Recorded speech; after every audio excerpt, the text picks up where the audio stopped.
All right. All right. Hello, everyone. I'm Hannah. I'm with the Southwestern Wisconsin Behavioral Health Partnership, and I'm here to introduce Julie. Julie Stephenson is the Community Development Director at Southwest Health in Platteville and founder of Compounding Courage. She has been part of the Mental Health Crisis Intervention Team and the Southwestern Wisconsin Behavioral Health Partnership Steering Committee since 2019. Both professionally and personally, Julie is committed to starting conversations that move the region towards a healthier and more human place to live, work, and learn. Although she considers Southwest Wisconsin her home, you can find her sharing a house in Mineral Point with one husband, 2 children, 3 shedding pets, and an exhausted vacuum cleaner. Julie's work, even her presentation today, is inspired by this quote by Mr. Rogers. Anything that's human is mentionable, and anything that is mentionable can be more manageable. When we can talk about our feelings, they become less overwhelming, less upsetting, and less scary. The people we trust with the important talk can help us know that we are not alone. So with that, I'll hand it over to Julie. Thank you. Thanks, Hannah. Like I said, it feels a little awkward now doing an introduction because I was on earlier, but I actually really appreciate you mentioning the quote by Mr. Rogers and some of the, my purpose, which is really just starting brave conversations. So I'm glad all of you are here. And I see Molly and Robert here too. So if you guys want to join us in the chat, we have space for 9 people to be like sort of visual. And we would have plenty of space for everyone. So I would love for that to happen. Really, my goal today in this conversation was just to sort of unpack what we talked about this morning and talk a little bit about cultural forces, or what we called the water. What are the things that we don't really even know are existing, and that we want to talk about to actually continue to make mental health initiatives impactful in our region, or to talk about some of the other things that we saw in that thought exchange. So I thought the thought exchange, I wish I had like that at my fingertips. I do not. Heidi wasn't able to get it to me, so I don't have all of the thoughts readily available. But I think, we saw vulnerability or a fear of being vulnerable or a lack of vulnerability. We saw that bootstrap culture. We saw people's inability or fear to ask for help. So I guess I'm just interested in what, and whether people want to, again, join and request to join. There's plenty of space. I see Joni and Hank and others now are in the chat as well. Feel free to, I guess, what were your initial thoughts as you organized your thoughts this morning about the big idea and how that big idea of culture might be impacting mental health stigma?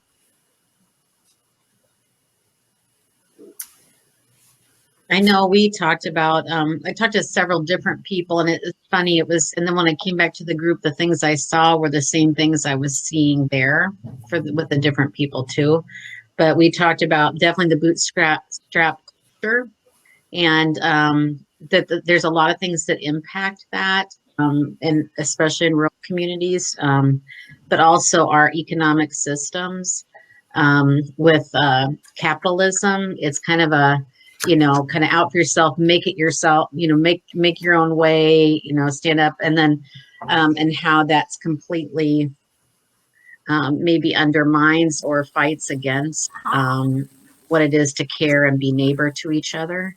And to realize that we're all human beings and we're carrying different loads.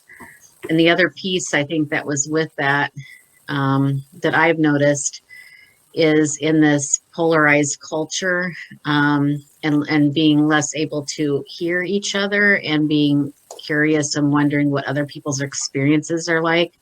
It's also seems to be very heavily, my experience must be what everybody's experiencing, and not recognizing that there are many different experiences and things that go into a person's life and what's happening. And we can't assume, but there's been I've noticed a lot of assumption that, my hardship, even as the pandemic, my whatever I'm in is the exact same thing everybody else is dealing with. And so I can judge other people and their experiences by my own experience versus being willing to say, we're all human, we have things we're dealing with, but yours may not look the same as mine. And so, and how to take, I mean, I don't know where that comes from, but not being able to take that otherness into account.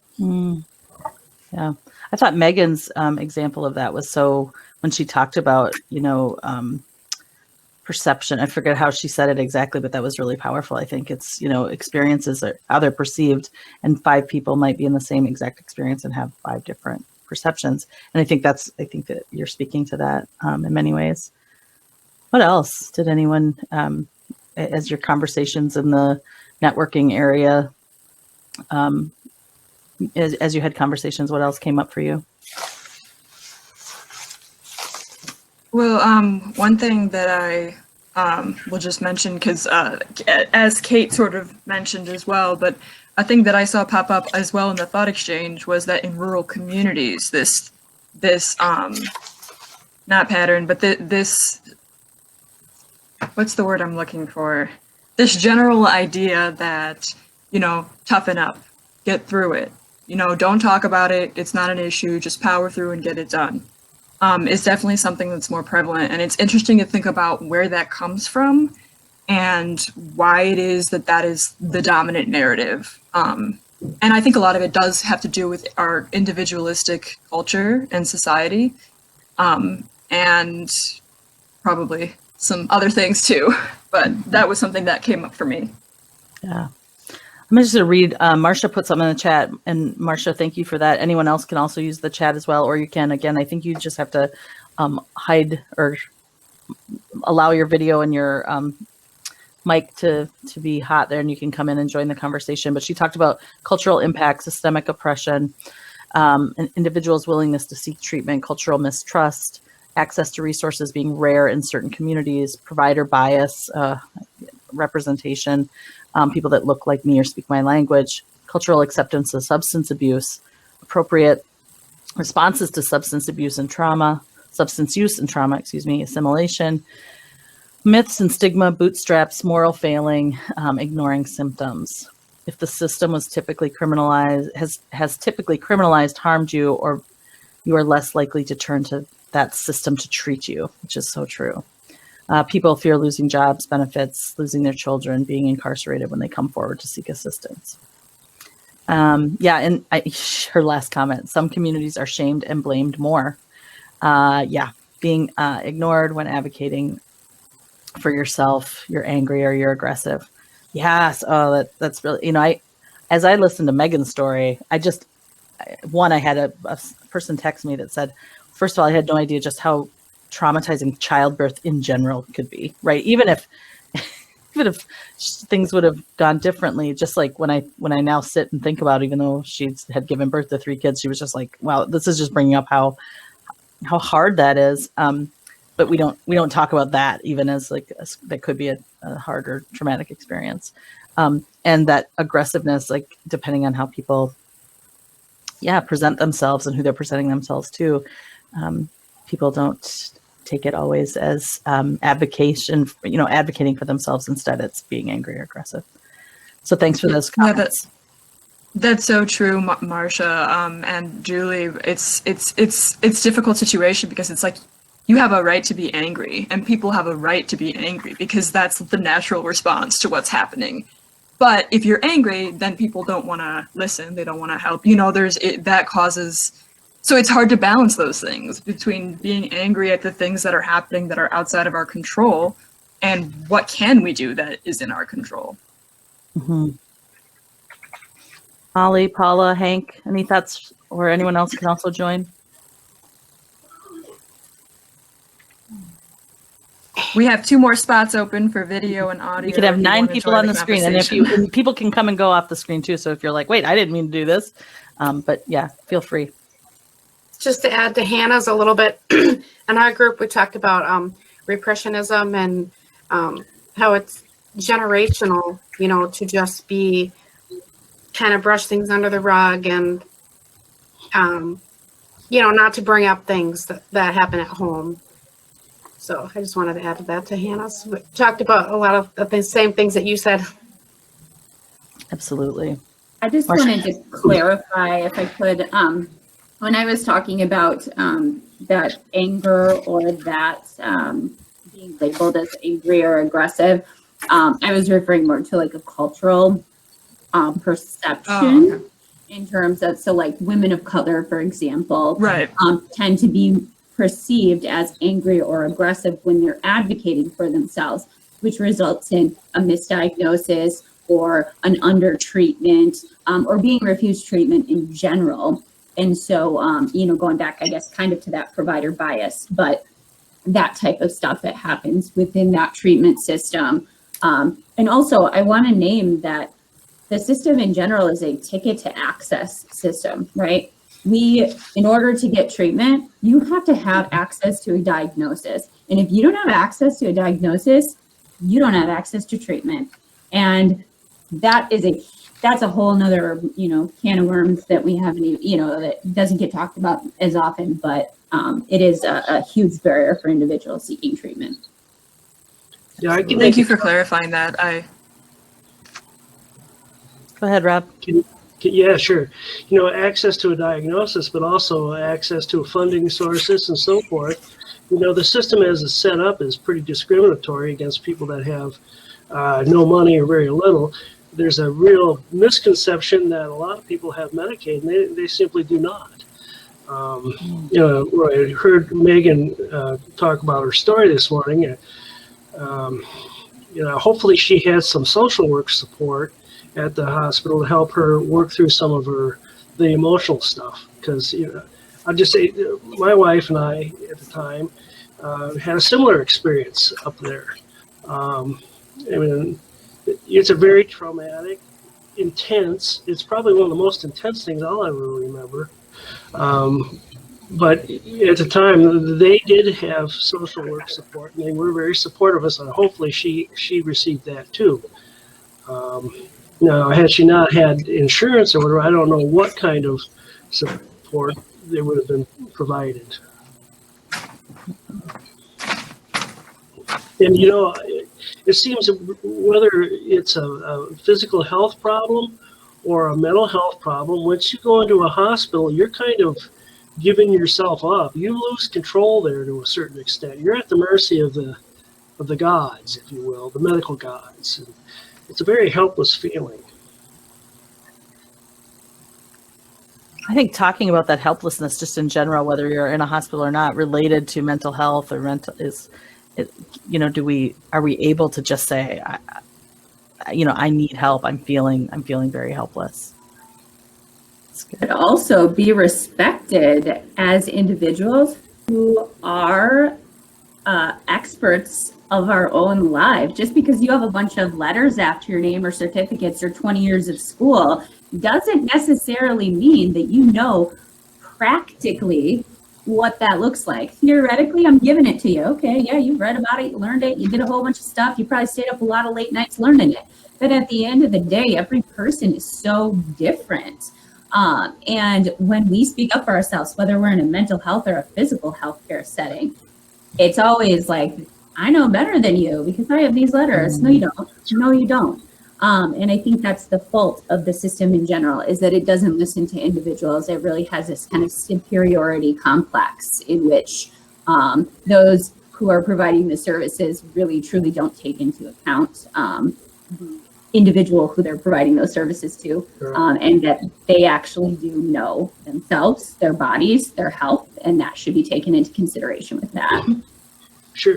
Can I add something to that? I think that, to what you're saying, I think one of the biggest mistakes that we make in mental health is a failure to actually talk to the client and explore and provide them support. And the culprit of this comes from within the medical system itself. I can't imagine people going into an emergency room or going somewhere they have complaining about a mental health concern for fear that by acknowledging that you're depressed or you may be feeling suicidal, you're on a fast track to going to a locked mental health facility. It used to be doctor knows best. anymore, I've kind of come to the conclusion that the doctors really don't know that much at all. In fact, they're barely even talking to the actual patient, and nobody's talking to them. You're lucky to have somebody you're lucky to have a qualified social worker or anybody to sit down and take enough time to actually figure out what's going on.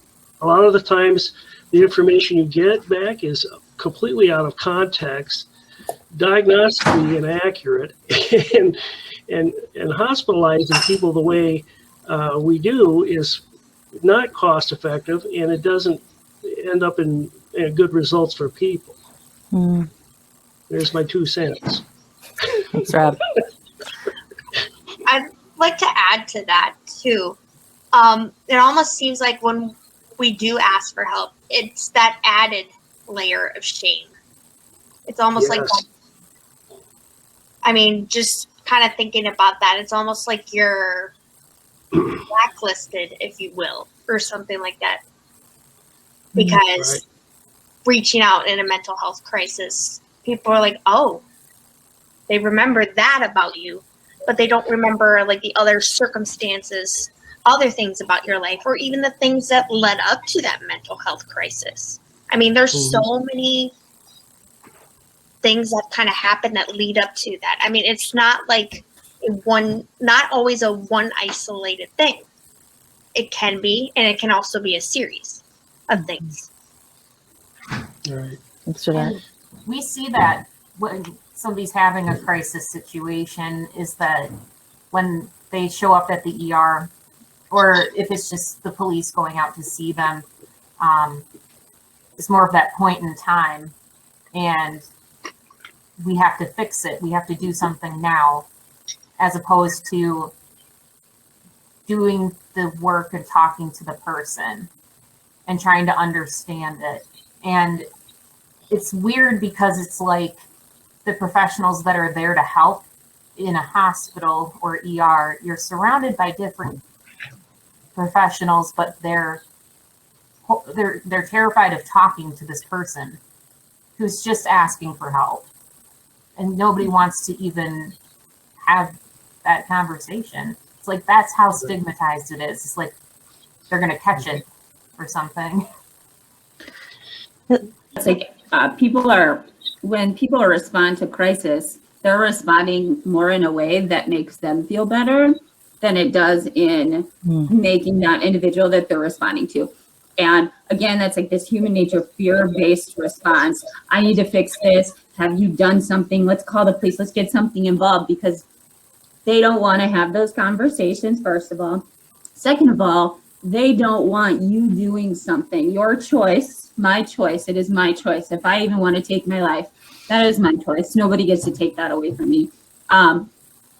They don't want that on their conscience because they can't separate themselves from that. They're like connecting like their responsibility to that. And people really have to understand and accept that if somebody chooses to do that, it has nothing to do with you. You don't get to choose one way or the other, but you might have the ability to speak to them and listen to them and talk them down from that elevated crisis into a space where they're okay, and they might be able to seek treatment on their own, or continue the recovery on their own, or whatever that looks like. But typically that's just what we see. That's why we see people calling the police. Oh, you're having thoughts of suicide? Oh, okay. 911, somebody's having thoughts of suicide. No, just listen to them. They just want you to listen. Just talk to them. I don't want to be taken out of here in a straitjacket and locked away in some hospital for a week because I told you that I'm just having some thoughts, you know? But people don't want to talk about suicide either. That's another thing. People don't want to ask, like, are you going to do it? Are you going to kill yourself? Is that your plan? You have a plan? Let's talk about it, you know? So Yeah.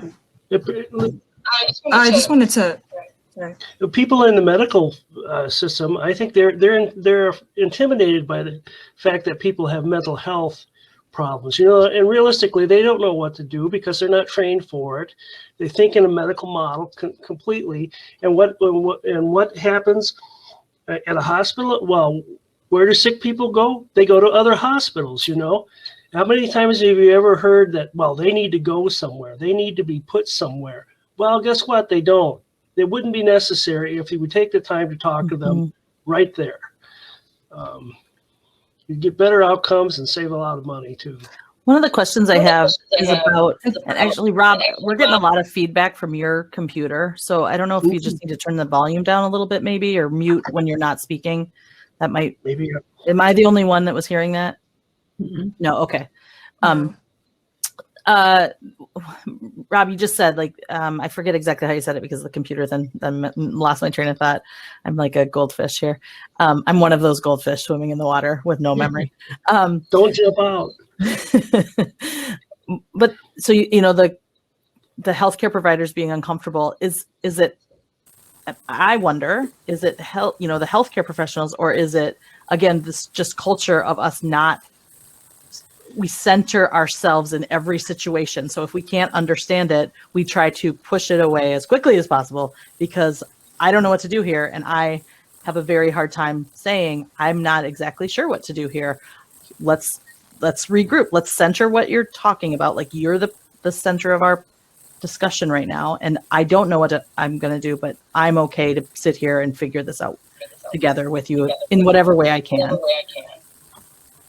Thoughts on that? Anyone, Hank, or other people that have been on? I think you're muted, Hank. Hank, now you're muted. All right, I can't hear you. Shoot. Might be because he has headphones in. Oh yeah, is it? I don't know. Maybe your headphones. Oh, your headphones are in. Do you have a mic on your headphones?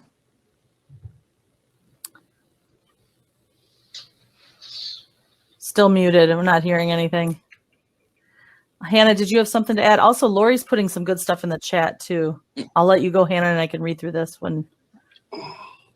Okay, yeah, sorry. Yeah, I just wanted to add, specifically picking up on some things that Marsha and Rob had said, but the idea that the not listening, and it gets so internalized because these are uncomfortable topics where it's too uncomfortable to talk about suicide, to even just ask somebody, you know, is this your plan?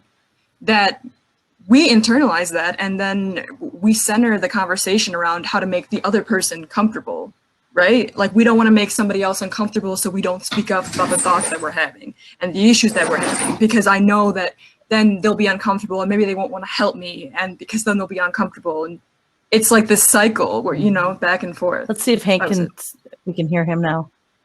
How about this? Does this work? Yes, absolutely.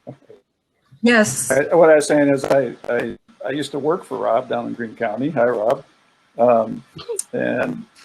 That's when I did crisis work back in 2012 through 2014 or whatever. So I haven't done it recently, but what I do remember is going over to the Monroe Hospital, and you know, you've got the police guys, and you know, essentially they're kind of tough guys, right? So they're you know, like, tough it through, and they don't really know how to deal with it. And then you've got the hospital staff who's worried about liability. So those, you know, so as a mental health therapist and the crisis worker, you're kind of caught in between those two different kind of approaches. So to your guys' point, yeah, I mean, when I was the most successful, I would just go and sit and talk to the person in the room and just listen.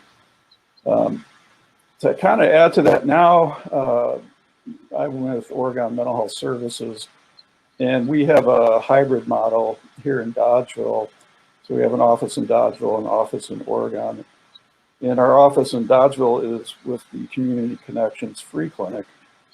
And what I've noticed is when I provide services for free clinic folks, I really don't have to do the same kind of paperwork.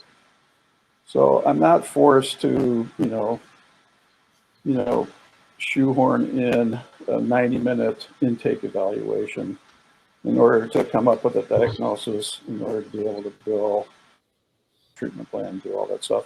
I mean, I do that stuff, but it's just, it ends up being a more organic approach to providing. I have to follow the model that we have at the regular clinic. So there, in terms of providing therapy and sitting and listening with clients, part of the problem is that, either electronic medical or the state regulations or the insurance companies are forcing us to collect a lot of data on clients to come up with a diagnosis. And sometimes those clients aren't really ready to talk to us until the third or fourth session and really talk about what's going on. So I guess that's my perspective after having done this for about 10 years, for what it's worth. Yeah, thank you so much. Lori has, like I said, put some stuff in the chat about systems being dependent on patients showing up. If they are unable to do that in a consistent way, their caregiver is not advised of a non-participation, the patient falls off. The system just sees them as a missed appointment instead of, I'm assuming, again, I really appreciated Marcia before clarifying. So if I ever say anything that I'm misrepresenting a comment or not getting it quite right, please feel free to chime in. Sometimes a caregiver finds out they need to begin the process of accessing services. The system could be more forgiving and case management focused. Yeah, so lots of thoughts there. We talked a lot about the systems. The systems are created by people. And so I just wonder about the water that the humans are, what are we in that is continuing us? I mean, I would guess if we brought in 10 more physicians and 10 more mental health, providers and people, we would be saying the same thing. We would all know this, right? We all know that these are our barriers and what is preventing us, this region, us individually, from, Megan's at the end of her thing that using our voice, right? What is preventing us from making changes? We can talk about making changes at the systemic level if we want to. We've been talking a lot about system things, but I would want to bring us back to this stigma. What can we do to really start to impact that human part that just can't get over certain things about discomfort? Am I willing to sit with people? Am I able to recognize what's going on in my community in a way, or how that public stigma, what are we doing to impact public stigma so individuals feel less alone when they are trying to access services or when they are feeling helpless and not knowing exactly where to go? Are there things that we can be doing, or more thoughts on the stigma? For me, it is always just saying something, like, the whole, I can say, like, as an example, using like Black Lives Matter, there is this idea that white silence is violence. So in general, I think silence is violence when we're talking about these types of things, because we don't know what people are going through. We don't know unless they share their lived experience with us.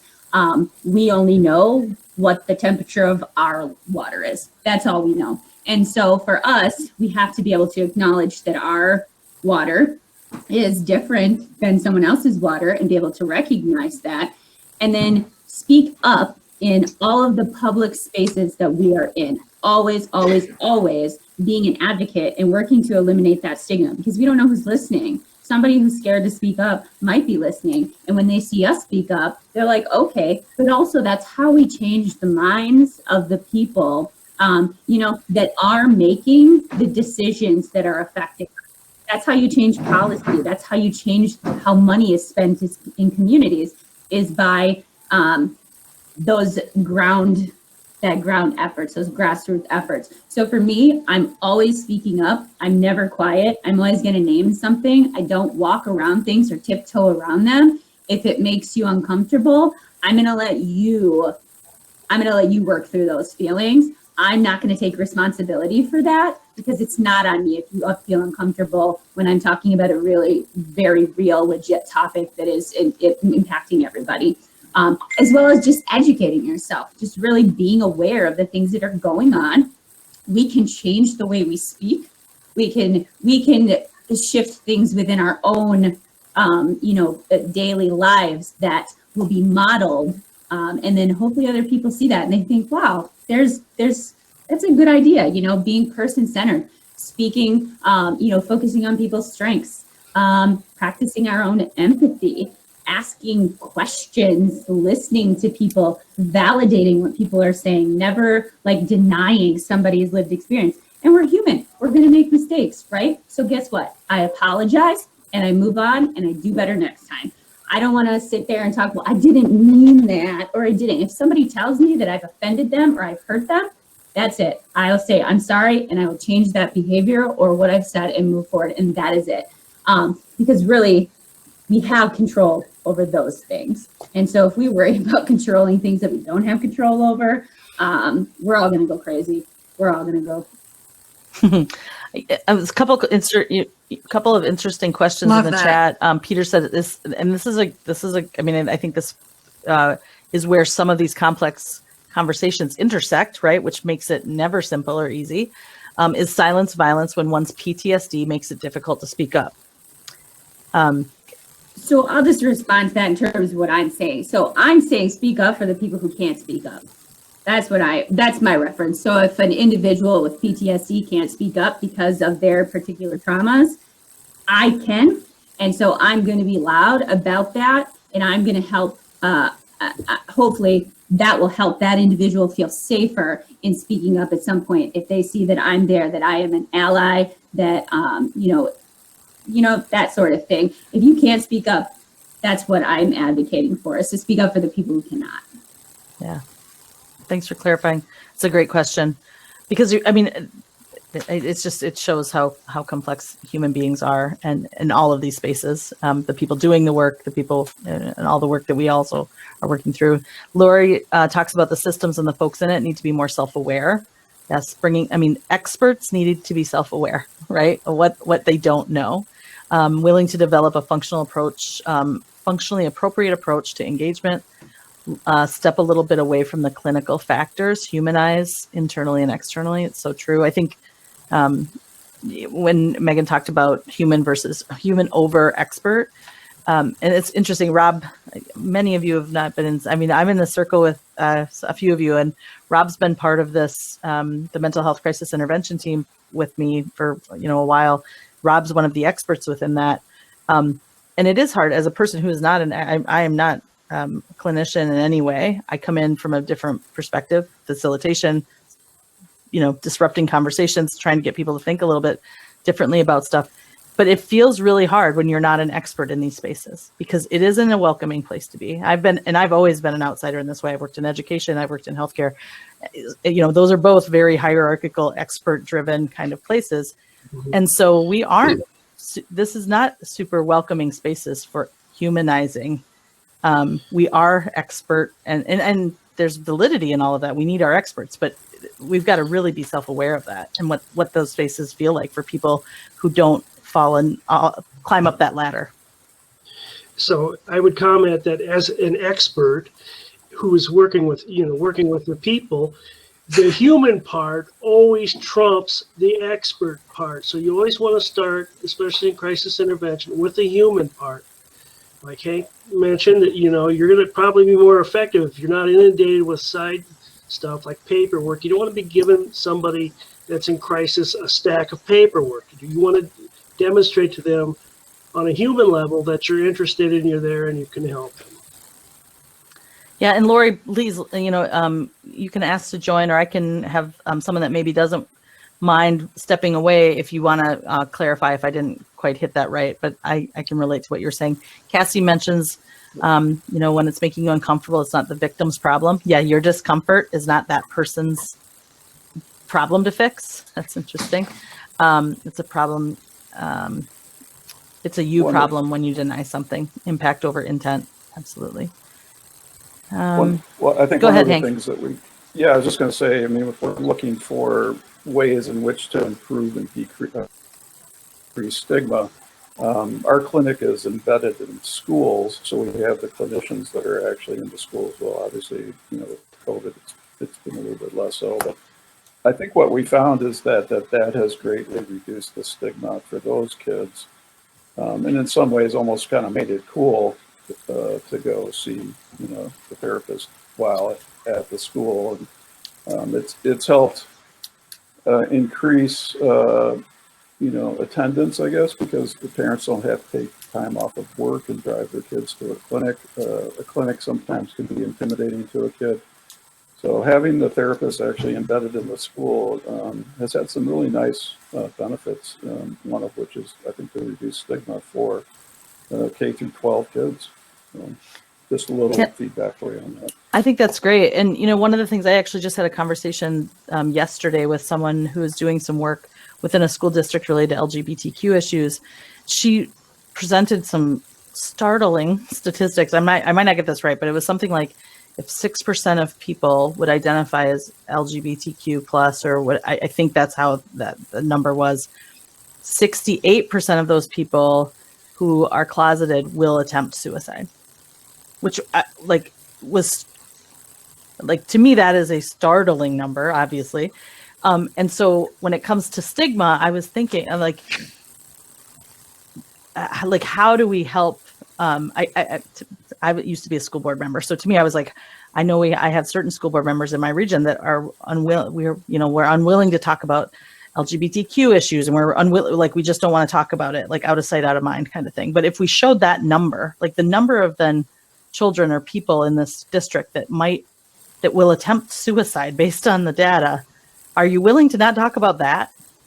Because you don't have, that's where how do we tell the story of what's going on when systems like school boards aren't willing to even look at something, and when the people in those systems aren't willing to look or are so they want to repress any of that information. I don't want to talk about it. What that tells those students that are in that system, which is you don't belong here. Even if people are coming in and providing services, you don't belong here. How that was just a really that was fresh from yesterday's conversation, and it was a powerful conversation. Anyone else? Hannah, Molly? I was wondering, I felt like I saw one of you trying to speak. I'm trying to do comments and then talk and listen. I'm terrible at all of that. So I'm sorry if I'm dominating.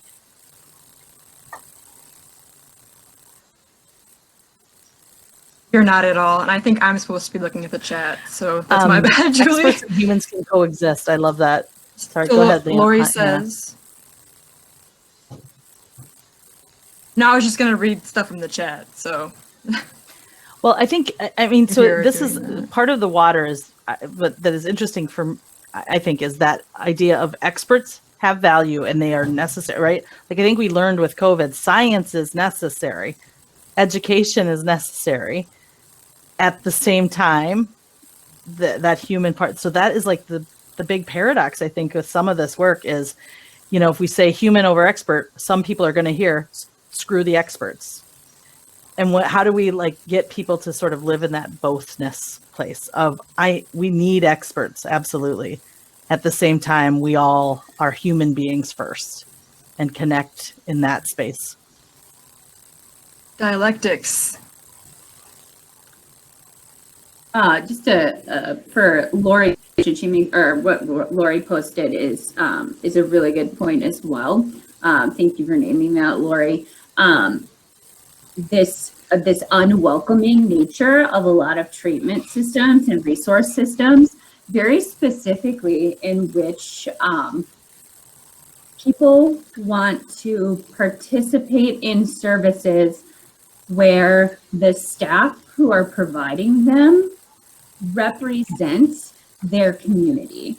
And so typically these treatment systems do not represent minority communities. And so minorities very often do not participate in these services because nobody looks like them. Nobody has the same lived experience as them in these available services. And so really just making sure that your workforces are as diverse as the population you are targeting for the services that you provide, because that is so, so important. Mm-hmm. Rob's got a creeper behind him. Hi, Barb. We have about 2 minutes. Peter's had some great points in the comment about experts, and I'm glad that you addressed Lori's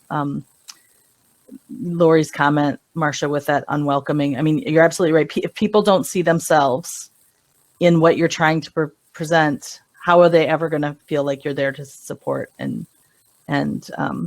lift and hold and whatever the things we want to do to our communities, they have to see themselves. Any final thoughts as we wrap up? I'm going to wrap up by showing a slide here that I had prepared, because it really talks about one of the things that the mental health, behavioral health partnership team that's going to continue to do this work to really flush out what's the water and how we can talk about that more openly. Stoicism is one of these we call it cultural models or mental models.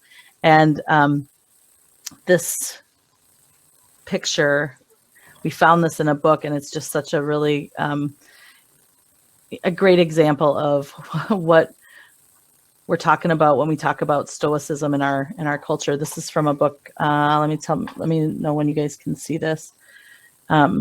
I know it's going to be a little bit of a delay here. There we go. So this is a chapter from a book, and we thought it really speaks to some of that stoic nature, which is, keep it to yourself. It isn't that bad. No one should know if you're happy or sad. And that feels like the water, right? I mean, I grew up in this region. I'm by farming background in some ways, and a lot of this felt really real to me as some of the water that we swim in here in Southwest Wisconsin. No one should know what you're going through. Keep it to yourself. It isn't that bad. When the data just doesn't add up, right? It just things are not great, and we need to talk about that. And people can know when you're happy or sad. So I will stop sharing that and then welcome you all back to, I think, what is next? Hold on. Sorry, I wasn't prepped here. We're going to be taking a break until 2:00, and then our keynote, Paul Schmidt, will be on the main stage. So if you want to hang out here for a minute and have a last minute chat, otherwise we'll see you back on the main stage. Thanks so much for being here.